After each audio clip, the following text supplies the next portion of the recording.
অন্যের মতকে প্রাধান্য দেওয়ার তাগিদ দিয়ে বিএনপি মহাসচিব মির্জা ফখরুল ইসলাম আলমগীর বলেছেন, তর্ক আছে, বিতর্ক আছে, মতের অমিল আছে, তবে কথা বলার স্বাধীনতা থাকতে হবে। আর দলটির সিনিয়র যুগ্ম মহাসচিব রুহুল কবির রিজভী সংবাদ সম্মেলনে অভিযোগ করেছেন, পরিকল্পিতভাবে মব কালচার তৈরি করে নির্বাচন পেছানোর পায়তারা করা হচ্ছে। মঙ্গলবার বিকেলে বাংলা একাডেমি মিলনায়তনে গণমাধ্যমের স্বাধীনতার প্রধান অন্তরায় কি শীর্ষক বিতর্ক প্রতিযোগিতা হয়।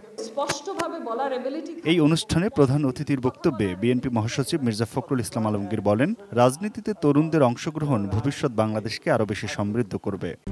RICL TMX, যুগের পর যুগ স্থাপনা থাকে মজবুত। বাংলাদেশের দুর্ভাগ্য যে বাংলাদেশে গণতন্ত্রটা চর্চা হয়। দুই দলের বিতর্ক শুনে খুব ভালো লাগছিল।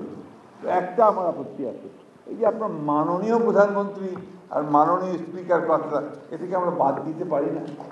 আমার কেন জানি মনে হয় যে এই মাননীয় কথাটা থেকে কিন্তু সমস্ত অটোক্রেসির জন্মটা বোধহয় হয়। এ সময় মির্জা ফখরুল ইসলাম বলেন, পাকিস্তান আমল থেকেই বাংলাদেশে গণতন্ত্রের চর্চা হয়নি। খুব স্বল্প সময়ে কিছুটা চর্চা হয়েছিল, তারপরে আবার সেই চর্চা থেকে সবাই দূরে সরে গেছে। সময় তো ভালো যাচ্ছে না, এখন অনেকেই অনেক কথা বলছেন, অনেকেই মন খারাপ করছেন, ভালো রাখছেন। আমি সবসময় খুব আশাবাদী মানুষ, বয়স আমার অনেক, কিন্তু আমি আশাবাদী মানুষ। আমি মনে করি যে এর পরে ভালো সময় আসবে, আরও ভালো সময় আসবে।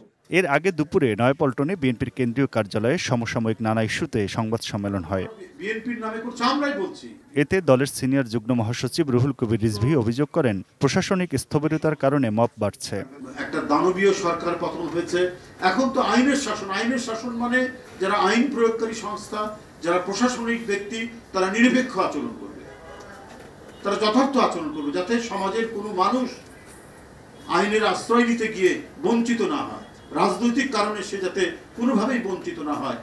এর আগে রাজধানীর গুলশানে বিএনপি চেয়ারপারসনের কার্যালয়ে দলটির মহাসচিব মির্জা ফখরুল ইসলাম আলমগীরের নেতৃত্বে চীন সফর করা প্রতিনিধি দলের সঙ্গে সাক্ষাৎ করেন ঢাকায় চীনের রাষ্ট্রদূত ইয়াওয়েন।